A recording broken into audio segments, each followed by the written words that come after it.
Hello, friends. Thank you for being here. I've read A Christmas Carol nearly 50 times. I've read it so many times that I've spent more holidays with Charles Dickens than with anyone else living. Every year, Thanksgiving week has a lot of moving parts for me, but the ritual that was always constant for decades now was reading A Christmas Carol by Charles Dickens. I've read it on airplanes, in hotel rooms, quiet corners of my home. I've read it in China, and I've read it on great days in my life, and I've read it in seasons of great sorrow in my life. And I love my annual visit with the cast of characters. I don't fear the spirits. Everybody could actually use a friend like Jacob Marley, although his entrances are a bit abrupt. And I don't fear the spirits of Christmas past, present, and future.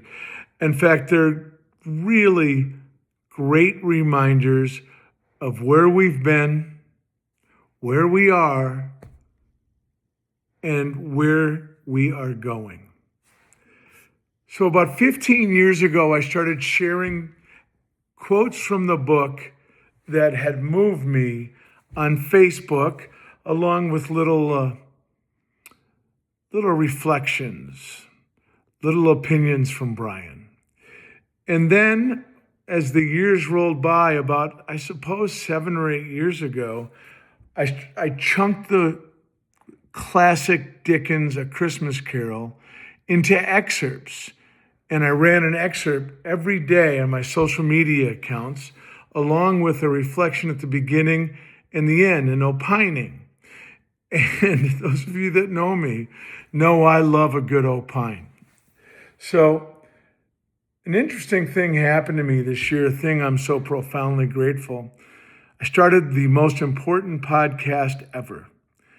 And to say that it has energized me is to say the day that Lazarus came back from the dead was a decent day for him. It has given me so much joy to build this platform for people to tell their stories. And it has lit up long forgotten corridors in my life and renewed really important relationships and friendships. And that's thrilling for me, and I'm super excited to get back to work on it for season 2. Along the way of publishing these excerpts and writing my little opine, my little reflections, a couple of you, and one particularly loudly, and that's looking at you, Reverend Dan Renfro, said, "Brian, you should read this and do an audio recording of the Dickens classic." I thought about it for a minute, and I talked to the crew at Streetside Studio 7, and after their eyes were finished glazing over at the thought of me droning on reading this beautiful, masterfully crafted language, but very dense, who wants to listen to this voice, right? So then, that was in July, I started working, and I had a kernel of an idea that germinated pretty cool. I started writing a bit of a modern language approach to this, building around 46, I think it's actually 47 key quotes from the Christmas Carol. So I've been working on this since mid-July. Got a lot of hours into it, a lot of iterations. And like those of you who write, I hate almost everything I write at the beginning. But by the end, I was starting to feel the familiar emotion I always feel when I read this classic story. I laugh, I cry, the cliche, and it becomes a part of me. It has become a part of me.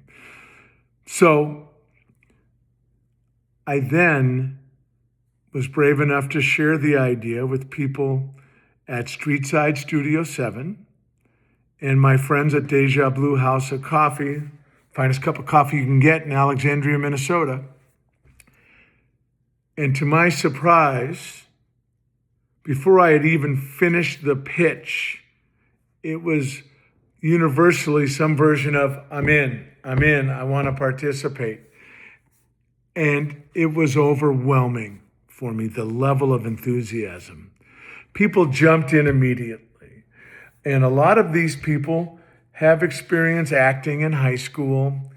And I always joke that I get to work with the theater kids. And they were kind enough to lend their talents to this production. And not only did they lend their talents, they worked so hard at their craft. There were auditions, there was costume design. Thank you, Angelica. The people at the Andrea Theater in Alexandria, Minnesota were kind enough to let us go through their costume rooms and pick out some really fun costumes for our characters. And then we really, really dug in. And we did table reads once we had the cast together. And this took hours of table reads, painstakingly going through my take on the emotion of the scene and the moment. And there were times I got quite passionate about how something had to be. And there were times when some of our actors would say, if we did this, that might be really interesting. And it became this amazing collaboration.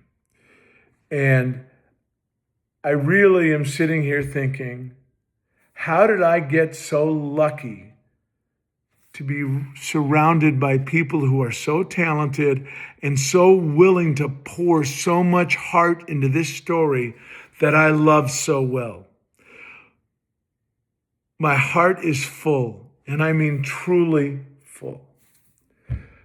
So what are you going to see? We're doing this in 4 episodes. Each of the next 4 Tuesdays, the first 4 Tuesdays in December, episode 1, 2, 3, and 4. This is not a reimagining of the story. It's not a modernized version of the story. And we certainly haven't rewritten the key lessons from this story. What we have done is shorten it up a bit because we know you're busy this time of year. And the episodes vary in length from, I think the first one is 12 minutes and the fourth one is something over 30. But it really, really brings the Dickens masterpiece to life with heart, humor, and joy.